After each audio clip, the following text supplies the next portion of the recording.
제1장에서는 전진교전진의 가르침이 극도로 큰 세력을 떨치게 된 탓으로 따르는 사람들은 많아졌을지언정 마음에서 마음으로 전해지던 깨달음은 날로 희미해져서 오늘에 이르러서는 내면의 세계에 남은 것이 없을 정도로 끊어졌다고 하였다. 그러므로 허진군의 가르침을 따라 맑고 밝음을 지키던 정명교가 중생들을 건지기 위해 마음에서 마음으로 전하고자 하는 뜻을 세우고 이끌던 도리를 베풀고자 태을금화 종지를 설하게 된 것이라 하였다. 먼저 태을이란 이보다 더 이상의 위는 없다는 말이며 종래에 가르치는 법들이 모두 유의를 통해 무위에 이르고자 하는 것들 뿐이며 유의를 단번에 뛰어넘어 무위로 곧바로 들어가는 내용은 없었다. 그러나 태을금화 종지가 전하고 있는 종교로운 뜻은 본성을 닫고 불리는 일과 그 효과를 곧 바로 드러내고 있어서 첫째가는 가르침에 속하기 때문에 묘한 가르침이라고 하였다. 금화기화란 말은 곧 빛을 말하며 황금꽃으로 상징을 삼았다고 하였다. 황금꽃의 빛이란 태어나기 이전부터 있었던 위없고 참된 기기라는 것이다. 입약경에서 그 빛에 대해 이르길 내면의 세계에서 경험하는 물을 고향으로 하는 납은 그 맛이 한 가지 있다. 라고 하였다. 납은 물을 고향으로 한다고 하였는데 얼음이 물과는 성질은 다르지만 물을 근본으로 한다는 비유와 같은 것을 말하는 듯하다. 그러므로 마음은 황금의 빛을 고향으로 하며 다를 바 없다는 것이다. 즉 마음이 부처이고 부처가 마음이라는 의미일 것이다. 따라서 마음을 떠나서는 부처를 이룰 수 없고 부처를 떠난 마음이란 있을 수 없는 것이다. 모든 일성의 경전들은 하나같이 이러한 말들을 전하고 있지만 정작 우리는 마음을 지니고 있지 않은 사람은 하나도 없음에도 부처를 이루지 못하고 있다. 그렇기에 부처를 이루고자 마음을 항복받기 위해 마음과 투쟁하면서 무수한 삶을 전전하고 있지만 부처를 이룬다는 것이 결코 쉽지만은 않은 일이라 할 수 있다. 도교의 중심 사상인 태을금화 종지가 전하는 깊은 뜻을 찬찬히 살펴보기로 한다.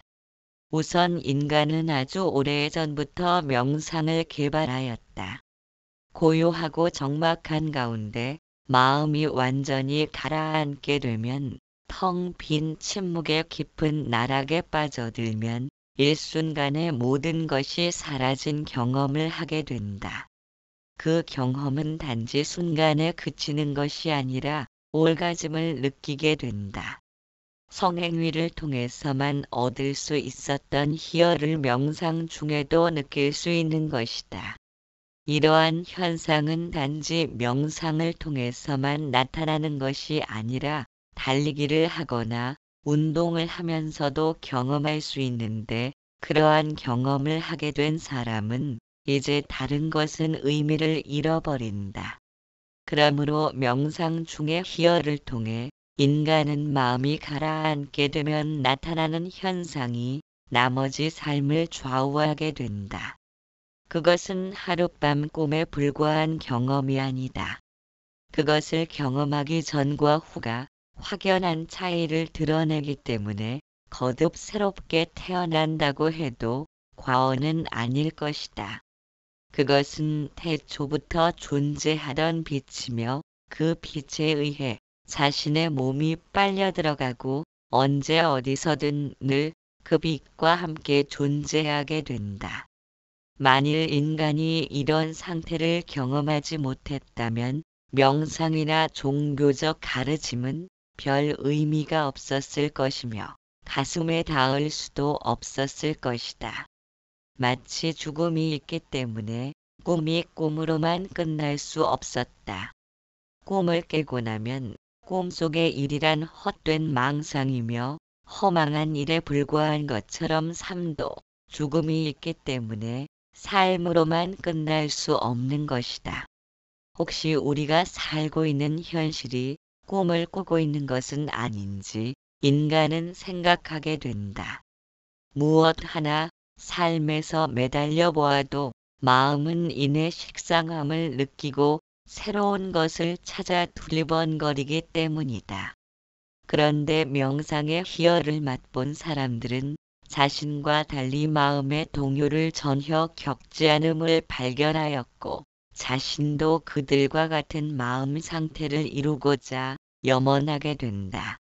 그런데 자신이 생각하는 대로 마음을 정복하여 가라앉은 마음을 이루고자 해도 마음만으로는 그것이 불가능한 일임을 깨닫게 된다. 그렇다면 어떻게 그들의 말씀을 받아들여야 우리도 그 상태로 근접할 수 있는지를 발견해야 한다. 무엇이 문제이기에 내 마음이면서도 내 마음대로 할 수 없는 묘한 마음을 지니고 사는 것인가? 태을종지에서는 마음을 빛으로 표현하고 있으며 원신으로 말하고 있다. 그리고 그것이 위치한 곳에 대해 말하고 있다. 황금의 빛이란 내 몸 바깥에 있는 것이 아니니 집에 비유하면 가장 어르신이라는 것이다. 또한 약초가 빽빽하다는 것은 눈썹을 의미하는 것이 아닌가 싶다.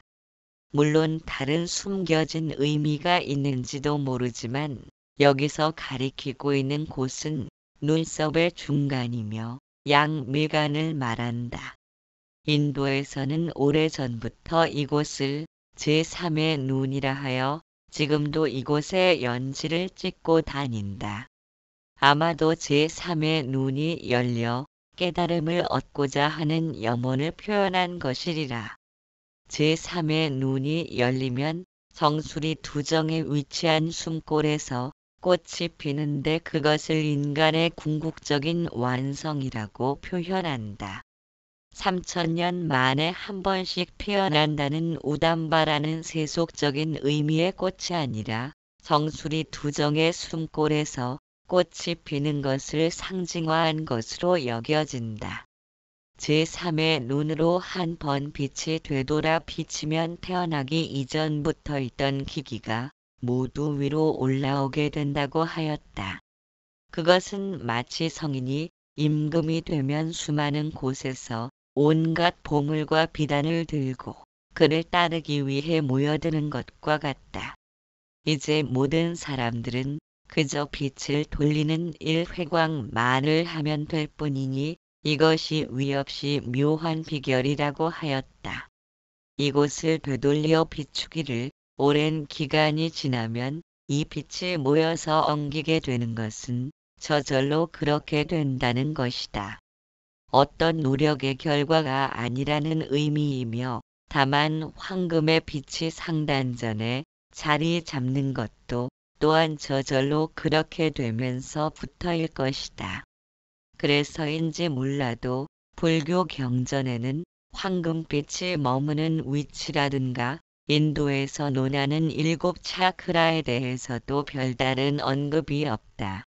다만 능엄경에서는 출태도라 하여 인간이 궁극적 완성에 이르는 길에는 정수리 두정을 뚫고 숨골이 열린다고 하였다. 그것을 관정이라 하여 임금이 태자에게 정수리에 물을 부어줌으로써 태자의 지위를 인정하는 의식을 치르는 것과 같다고 하였다. 여인이 출산을 하는 것에 대해서 언제 어떻게 되는 과정을 일일이 알 필요는 없을 것이다. 자신이 행하지 않아도 몸이 알아서 때를 맞춰 자연스럽게 출산이 가능한 때문이다.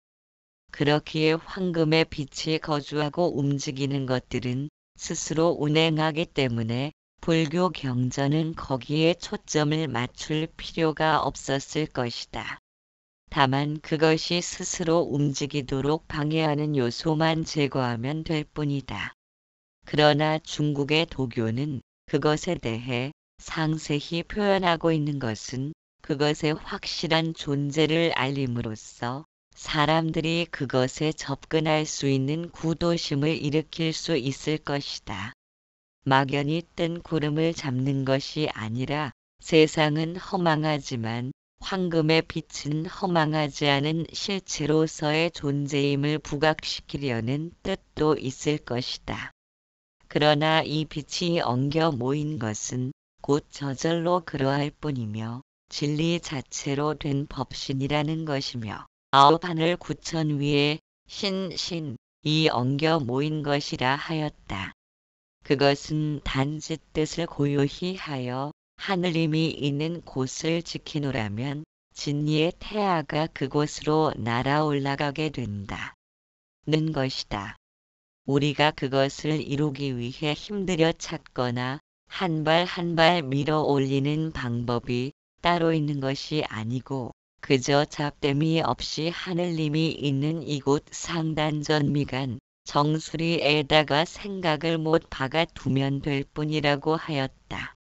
우리가 할 일은 단지 그뿐이지만 이 일은 한 생에 걸쳐 끝나는 일은 아니다. 우리가 이런 글을 접하고 관심을 갖는다는 것은 과거 생에도 꾸준히 그 길을 걸어왔기에 가능할 것이다. 이제 우리가 할 일은 유의적인 노력을 통해 지금껏 그 길을 걸어왔다면 지금부터는 무위를 통해 결실이 이루어져야 한다. 만일 황금빛을 얻고 구하기 위해 힘들여 찾으려 하거나 한 발 한 발 밀어 올리면서 그곳을 향하고자 하면 언제까지나 제자리를 맴돌 뿐이다.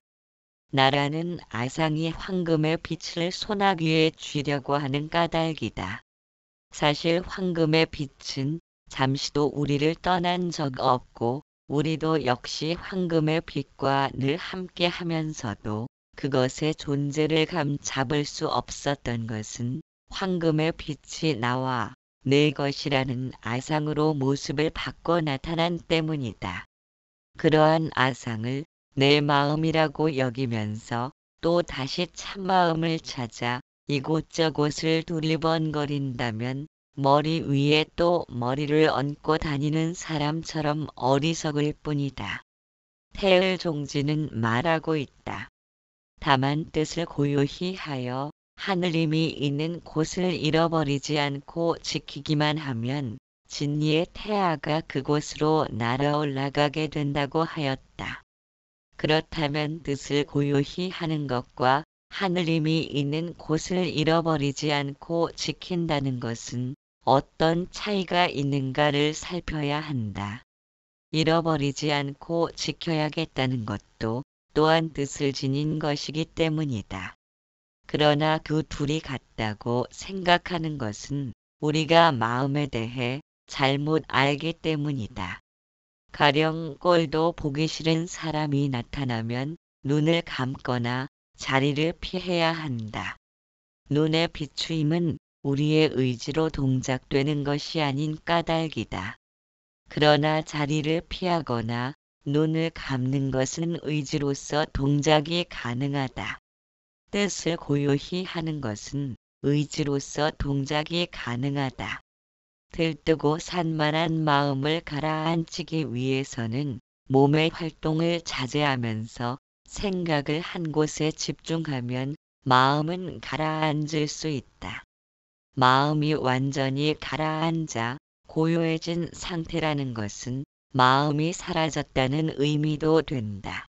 이처럼 마음은 생겨날 수도 있고 소멸될 수도 있다. 그렇다면 마음이 멸하여 고요하고 적막함을 아는 그것은 마음이 아는 것은 아니다. 마음은 이미 멸하여 사라졌기 때문이다. 우리는 어떤 마음을 먹고 상대방을 대하고 있는지 낱낱이 알고 있다. 만일 마음 외에 다른 존재가 없다면 상대방을 대하는 마음 외에는 없을 것이므로 그것을 다시 알아차릴 수는 없다. 그러나 그렇지 않다. 우리가 어떤 생각을 하든 어떤 마음을 먹고 있는지를 늘 깨어있는 상태로 알아차리는 마음이 존재한다. 그 마음은 우리의 의지와는 전혀 관계가 없이 동작하고 있다. 심지어 깊은 잠에 빠져 의식이 사라졌어도 다음날 일어날 수 있는 것은 알아차리는 그 마음이 의식을 깨우기에 가능하다. 이와 같이 우리는 늘 지켜보는 마음과 항상 같이 하면서도 그 마음을 의식하지 못하므로 마음과 싸워 이겨야만 본성을 얻고 구한다고 생각하고 있다. 그러나 허공 밖을 한 번도 나간 적 없는 사람이 허공을 찾겠다고 여기저기를 돌아다니면 결국 그는 허공이 무언지를 알지 못하고 그 때문에 허공을 찾을 수도 없다. 이와 마찬가지로 하느님이 있는 곳을 잃어버리지 않고 지킨다는 것은 우리가 뜻을 지니는 것과는 다르다. 그것은 우리의 의지와는 관계없이 존재하기 때문이다. 다만 우리가 뜻을 일으키며 들뜨고 산만한 마음으로 살았기에 늘 그것과 함께하며 언제나 황금의 빛은 하느님이 있는 곳을 잃어버린 적도 없고 지키지 않은 적도 없었다는 것을 알지 못했을 뿐이다. 그래서 뜻을 고요히 하면 그것을 알아차리게 된다. 마치 맑은 하늘은 언제나 그대로지만 구름에 가려 그것을 보지 못했다. 능엄경에서 잡된 것이 섞이지 않고 오직 그것만이 있는 순수한 생각은 그 자체로서 날아다니는 능력이 있으니 반드시 하늘 위에 나게 된다. 고 말하였다. 붓다는 이르길 보고 들음에 알미 있으면 그것이 번뇌이고 보고 들음에 알미 없으면 그것이 해탈이라고 하였다. 왜냐하면 보고 들은 것에 얽매여 집착심을 내기 때문인데 그래서 보고 들은 생각에 집착하는 것을 악마의 갈고리에 걸렸다고 하는 것이다. 그런 까닭에 잡된 것이 섞이지 않고 순수한 생각이란 보고 들음에 대해 과거를 비교하면서 좋고 나쁨을 분간하는 의도가 없다는 의미일 것이다. 우리가 고통의 늪에서 벗어나지 못하는 것은 좋은 것은 취하려 하고 나쁜 것은 떨쳐내려는 의도를 행하기 때문이다. 그렇기에 하고자 하는 바를 얻으면 성취감을 느끼고 얻지 못하면 좌절감을 느끼므로 성취와 좌절을 오르내리는 그것이 고통인 까닭이다. 여조께서는 팔괘를 통해 세상의 이치를 설명하고 있는데 팔괘란 건곤감이 건건, 곤곤, 감감, 이진진, 태태손손 간간을 말한다. 괴괴는 걸어놓는다는 뜻으로 천지 만물의 형상을 걸어놓아 사람에게 보인다는 뜻이며 그 구성은 음요음요와 양요양요를 1대2 또는 2대1 등의 비율로 셋이 되게 짝지어 이루어진다. 팔괘는 5천여 년 전에 중국 최고의 제왕 포키시 포키가 천문지리를 관찰해서 만들었다고 하며 뒤에 이 괘를 64괘로 만들어 이로써 사람의 기륭화복을 점치게 되었다. 그러나 일승법을 논함에 있어서는 어떤 견해라도 들어서면 그것이 무명인 바 여주께서 논하는 팔괘에 대해서는 염두하지 않는 것이 좋을 듯하다. 본성이란 텅 빔과 공함으로 이루어졌기에 세상 만물도 역시 텅 빔과 공함을 벗어나지 못한다. 그러한 텅 빔에 대하여 무엇을 얻고 구할 수 있겠으며 그곳을 향해 간다 해도 텅 빔에 어디를 향해 갈 수 있겠는가. 더구나 텅 빔을 헤아려 견해를 지녀본들 아무짝에도 쓸모없으므로 무아를 배우고 통달해야 하는 것이다. 아무리 텅 빔과 공함을 이야기해도 우리들 마음이란 텅 빔과 공허함을 인식하려는 습성으로 길들여져 있기 때문이다. 그래서 하늘이나 허공이라 말하면 머리를 들고 하늘을 바라보고 싶어 한다. 머리도 허공이고 들고 보려는 그것도 허공인 줄 모르기 때문이다. 그와 같아서 실제로 일승법에는 언어로 견해 지음이 필요치 않으나 아직 무아의 공부를 터득하지 못한 탓으로 부득불 언어로서 언어가 거추장이라는 사실을 이해할 수 있도록 해야 한다. 여조사는 이르길 진리의 몸이란 땅을 의미하는 건괴건괴에 해당하는 궁궐이라 하였다. 그리고 이 상태를 오래도록 지켜나가면 이라 했는데 즉 잡된 것이 섞이지 않고 순수한 생각을 지킨다는 것은 비교와 의도를 내려놓고 내면의 상태를 끊임없이 지켜봄을 행한다는 의미일 것이다. 그렇게 오래도록 지켜나가면 저절로 피와 살로 이루어진 몸 바깥에 또다시 어떤 몸이 있게 되는 경지가 이루어진다는 것이다. 만일 우리가 육신의 몸만으로 존재한다면 구태여 들숨과 날숨을 행하지 않아도 살아있어야 한다. 그러나 육신을 살아있도록 하기 위해서는 밤낮으로 쉼 없이 숨을 쉬어야 한다. 호흡을 3분 동안만 하지 못하면 육신은 사대로 불불이 흩어져 버린다. 그와 같아서 육신의 몸이란 단지 아바타처럼 존재하는 허상이기도 하다. 그것을 여조께서는 몸 바깥에 어떤 몸이 존재하기 때문이라고 하였다. 아마도 우리의 참 몸은 그것이라 할 수 있을 것이다. 그 몸은 생멸 변화를 보이지 않으므로 육신의 몸을 만들어낼 수 있는 까닭이다.